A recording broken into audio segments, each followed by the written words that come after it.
tous, j'espère que vous allez bien. Moi, c'est nickel de coup. Attends. Oh, on l'a écouté. C'est parti. J'espère que vous allez bien. Alors, j'avais tellement hâte en plus. En dessin, vous êtes amélioré. Bah, c'est sûr. Rien que la miniature. Alors, bref, on commence. Cette histoire nous vient de Jim, qui a 27 ans. Bonjour, Jim. Il a toujours adoré aller camper depuis qu'il était petit. Ok. Et quelques-uns de ses souvenirs les plus anciens étaient lui assis près d'un feu avec sa mère, Et Siren Head est venu. Pardon. son père, et son grand-père en train de chanter et raconter des histoires. À chaque fois qu'il se les racontait, il finissait toujours la soirée avec une histoire effrayante, juste avant d'aller se coucher. Et les histoires de son grand-père étaient toujours les meilleures.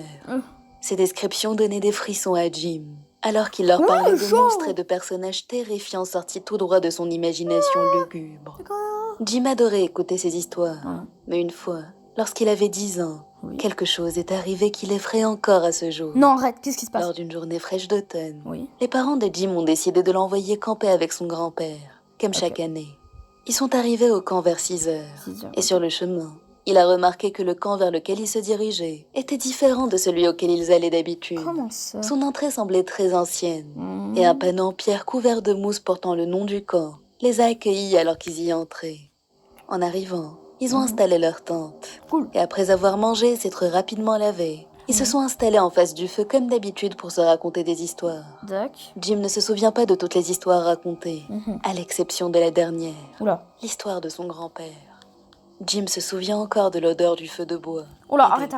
Qu'est-ce qui s'est passé? On s'en fout du Des feu ombres de bois. menaçantes qu'il projetait sur les arbres derrière eux alors qu'il racontait son histoire. Il a commencé par dire que c'était une histoire vraie de son enfance. Non. Et qu'il avait attendu que Jim soit assez grand pour lui raconter enfin. Ah, j'ai peur. Cette remarque l'a fait tilter, car les histoires de son grand-père étaient généralement fausses, et jamais à propos de lui-même. Ah! Il a dit qu'il était en train de camper à l'exact même endroit où ils étaient quand cette histoire s'est produite. D'accord. Ce camp avait été reconstruit dans les années 30 par les travailleurs du CCC, durant la Grande Dépression, ce qui expliquait son ancienneté et son délabrement. Je vois. Mais à l'époque, en tant qu'enfant, Jim s'en fichait complètement. Son grand-père a continué, disant qu'une nuit en 1960, alors qu'il campait avec son père, il était en train de pêcher dans le lac qui se trouvait au bout d'une longue piste de randonnée dans les environs. Là, t'as pêché un requin. Son père lui a dit qu'il était temps de partir. C'est Slenderman, ça? Et ils se sont engagés sur le sentier. Ok. En marchant, il a commencé à ressentir une étrange sensation, comme s'il était suivi. D'accord. Il s'est tourné plusieurs fois, mais il n'a jamais rien vu. Attendez, s'il vous plaît, les gars. Il a continué à marcher, jusqu'à ce qu'il s'arrête net en entendant un long gémissement sinistre venant de derrière les arbres. Oh. Ça ressemblait à des gémissements de fantômes, Non. ou ceux d'une personne se faisant lentement torturer. Oh purée, qu'est-ce qui se passe? Son père et lui se sont figés en tendant l'oreille. Tu m'étonnes. Son père a essayé de lui dire que c'était un coyote. Ah non, mon gars. Mais le fils savait que ce n'était pas ça. Comment? Il était persuadé que c'était autre chose. Quelque chose de bien plus sinistre. Avec 10 heures premium, encore en ce moment, En soi, après cet incident, il est revenu au camp avec son père et n'a jamais vu ou entendu autre chose. C'était un coyote. Mais le fils savait que ce n'était pas ça. Il était bien plus sinistre. Ouais. Quoi qu'il en soit, après cet incident, il est revenu au camp avec son père et n'a jamais vu ou entendu autre chose. Il affirmait que c'était vrai. Il semblait clairement affecté par cette histoire. Il ne l'aurait pas racontée sinon.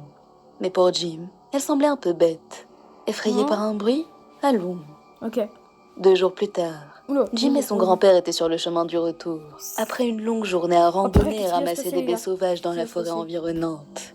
Les deux portaient de gros paniers pleins de baies à ramener à la maison. Le soleil commençait à se coucher, faisant sortir les longues ombres menaçantes de derrière les arbres. D'accord. Alors qu'il faisait de plus en plus sombre, le sentier semblait devenir de plus en plus long.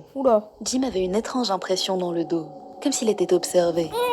Après environ 5 minutes, la sensation a empiré, et il a regardé son grand-père.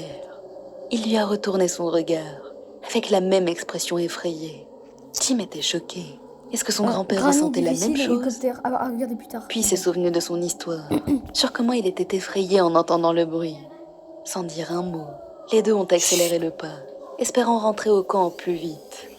Après une vingtaine de minutes, le noir était total, avec son chien. et leurs bras étaient douloureux à force de porter les lourds paniers. Elle a un chien? Soudainement, en tournant sur le sentier, ils ont entendu un long gémissement sinistre. Jim a failli faire une crise cardiaque, et s'est arrêté net. Son grand-père l'a encouragé à continuer, lui disant qu'il ne devait pas rester là. Ils ont recommencé à marcher aussi vite qu'ils le pouvaient sans faire tomber leur baie. Et au moment où ils commençaient enfin à se relaxer, ils l'ont entendu à nouveau. Seulement cette fois, c'était beaucoup plus fort. On aurait dit que quelqu'un se faisait assassiner. Oh my god. C'était terrifiant. Tu Le m'étonnes. son venait de juste derrière eux. Et Jim avait une impression de brûlure à l'arrière de sa tête. Il n'a jamais osé se retourner. Il a continué à marcher, en se demandant ce qui pouvait bien faire un tel bruit. Lorsqu'il a soudainement entendu son grand-père crier « Cours !» Jim, terrifié, s'est aussitôt retourné. Et dans Mais il la est où, le faible grand-père lumière de la lune, il a plissé les yeux pour voir une grande ombre noire Oh non. apparaître derrière les arbres à quelques mètres derrière eux. Non. Il a lâché son panier de terreur et a couru à la vitesse de l'éclair tout au long du sentier, Genre, c'est son 15 ans, grand-père sur ses talons. Jim était inquiet pour lui. Mais C'était oui. un vieil homme. Il avait peur qu'il se blesse en courant sur le sentier rocailleux. Il est où? Mais il ne s'est pas arrêté. Mais il est Son où? grand-père non plus, Oh. jusqu'à ce qu'ils atteignent Il est enfin débile. leur camp. Cette nuit-là, ils sont restés dans la même tente, Ok. le cœur battant. Jim se demandant ce qu'était cette chose et ce qu'elle faisait là. J'en ai aucune Ils sont idée. rentrés chez eux le lendemain. Ils ne sont plus jamais retournés à ce vieux camp. Mhm. À ce jour, cette expérience continue de le hanter. Aucune histoire. Tu m'étonnes. Il va à tout prix entrer chez moi, pourquoi? Attends, abonnez-vous et activez la cloche pour ne rater aucune histoire. Bah, je suis abonné. J'ai récemment déménagé pour aller à l'université dans une autre ville. Ok. J'ai donc loué un appartement où j'habite seule. J'entends rien, il y en a. Chaque matin, je prenais mon vélo que je gardais dans le sous-sol de mon immeuble D'accord. et j'allais en cours. Mhm. Généralement, le quartier est plutôt calme. Ouais. Une nuit vers 1h du matin, la sonnette de mon interphone a retenti. Oula. C'était inhabituel, mais je me suis dit que c'était probablement juste un voisin qui se trompait de porte. Oh my god. T'as bien fait de pas ouvrir. Ça a de nouveau sonné, mais j'ai continué à l'ignorer. Lorsque c'est arrivé pour la 3e fois, j'ai commencé à être agacée, mais je n'ai rien dit. Un jour, en rentrant J'ai des peur cours, de la fenêtre. j'ai trouvé un ticket de bus placé sur la poignée de ma porte. Oula, comment? Ce ticket provenait d'un bus de ma ville natale, et il semblait m'appartenir, Oula. car le numéro de bus mentionné dessus était celui que je prenais fréquemment. Bah alors ça va. À ce moment-là, j'ai commencé à avoir peur que quelqu'un me joue un mauvais tour. Oh oh. Cette même nuit, j'ai laissé ma fenêtre légèrement ouverte pour garder un œil sur l'entrée. J'habite au 2e étage. Ok. C'était donc trop haut pour que quelqu'un puisse grimper par là. Ah ouais? J'ai éteint les lumières et j'ai attendu. Après quelques instants, D'accord. la sonnette de mon interphone a de nouveau retenti. Encore? Mais pourquoi? Je me suis dépêchée de regarder par la fenêtre. Il y avait la silhouette sombre d'un homme devant la porte.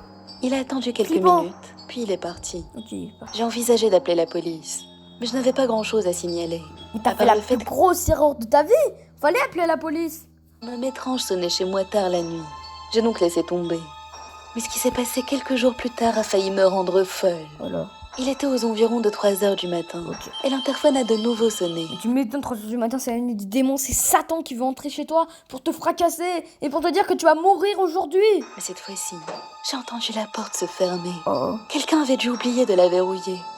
L'homme était sûrement à l'intérieur de l'immeuble maintenant. Mais j'ai peur de la fenêtre. Terrifiée, je suis allée dans la cuisine et j'ai pris le plus gros des couteaux que j'avais. Oula, ouais. Puis je me suis tenue derrière ma porte d'entrée et j'ai attendu.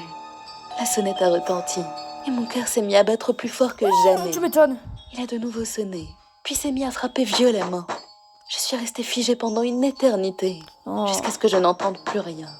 Un peu soulagée, j'ai attendu encore un peu puis je suis allée me coucher. Oh. Ce qui était très stupide maintenant que j'y repense. Bah ouais. J'aurais dû m'assurer que l'homme avait bien quitté l'immeuble.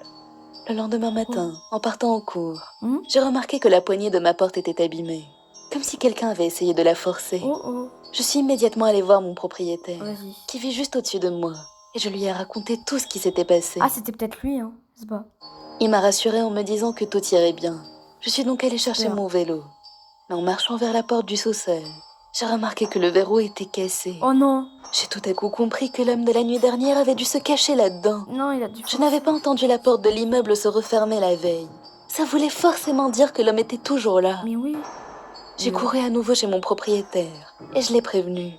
Il s'est mis très en colère, a attrapé une bête et est allé vérifier. Tout ce que je pouvais entendre était des bruits de lutte alors que le propriétaire frappait l'homme.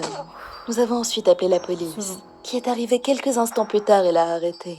Ok. Je me souviens toujours de son visage ce jour, C'est Ron. parce qu'il m'avait regardé droit dans les yeux. C'est Ron. Il s'est avéré que cet homme me suivait depuis des jours et qu'il essayait de cambrioler mon appartement. Il avait fait la même chose à d'autres personnes dans le passé. Non. Je ne sais pas ce qui lui est arrivé après ça, Ron. mais je suppose qu'il est en prison. Je serai éternellement reconnaissante à mon propriétaire pour avoir été aussi courageux. Ah, bon, heureusement que l'Alohomora n'existe pas. Nous avons remplacé les verrous sur chaque porte. Je me sens donc beaucoup plus en Attendez 2 secondes. sécurité. Re- J'aurais oublié cette histoire Non. si je n'avais pas ouvert ma boîte aux lettres récemment pour trouver un autre ticket de bus. Comment c'est possible? Bah allez vous abonner à un gros Philo animé. Comment c'est possible? Parce qu'il y avait un mec qui était taré, pardon. Il avait forcé la porte d'une femme. Bon, elle est partie, ok. Et il a glissé un autre ticket d'avion. Oh là là, je sais pas. Bref les amis, j'espère que ces 2 histoires vous auront plu. Si vous avez des théories, n'hésitez pas à les dire en commentaire. Parce que c'est vraiment très étrange. Bref, on va arrêter là et on se retrouve bientôt pour de nouvelles vidéos. Ciao ciao.